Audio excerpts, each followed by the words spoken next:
Thiruvananthapuram medical കോളേജിൽ cath lab പണിമുടക്കി 10 മാസം പിന്നിടുമ്പോഴും നടപടിയില്ല. 18ഉം 20ഉം ആൻജിയോപ്ലാസ്റ്റികളാണ് medical കോളേജിൽ പ്രതിദിനം ചെയ്യേണ്ടി വരുന്നത്.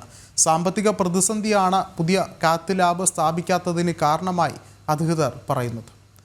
കൂടുതൽ വിവരങ്ങളുമായി രശ്മി കാർത്തിക ചേർന്നുണ്ട്. രശ്മി, നമുക്കറിയാം തിരുവനന്തപുരത്ത് ഏറെ ചികിത്സകൾ നടക്കുന്നത് മെഡിക്കൽ കോളേജിലാണ്. ഒരുപക്ഷെ ഈ ഒരു സാഹചര്യത്തിൽ പോലും ഈ സാമ്പത്തിക പ്രതിസന്ധിയുടെ പേരിൽ കാത്ത് ലാബ് നിർമ്മാണം നീട്ടിവെക്കുന്നത് തന്നെ ഗുരുതരമായൊരു വിഷയം തന്നെയല്ലേ?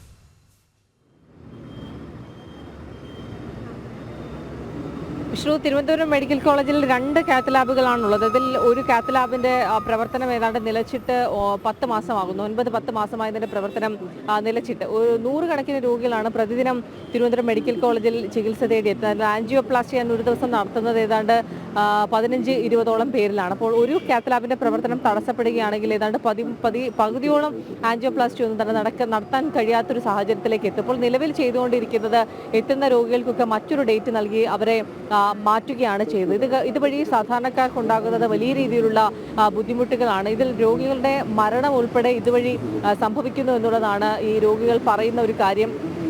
അതായത് പലരും ഇത്തരത്തിൽ മരിച്ചിട്ടുണ്ട് എന്നുള്ളത് ഇപ്പോൾ ചികിത്സയ്ക്ക് എത്തുന്ന രോഗികൾ പറയുന്നുണ്ട്. ഈ തിരുവനന്തപുരം മെഡിക്കൽ കോളേജിന്റെ അവസ്ഥ എന്ന് പറഞ്ഞാൽ വളരെ പരിതാപകരമാണ്.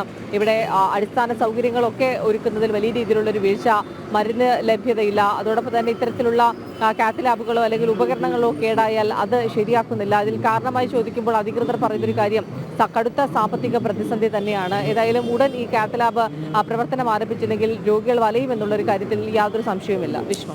ശരി, രശ്മി കാർത്തികയാണ് വിവരങ്ങൾ നൽകിയത്.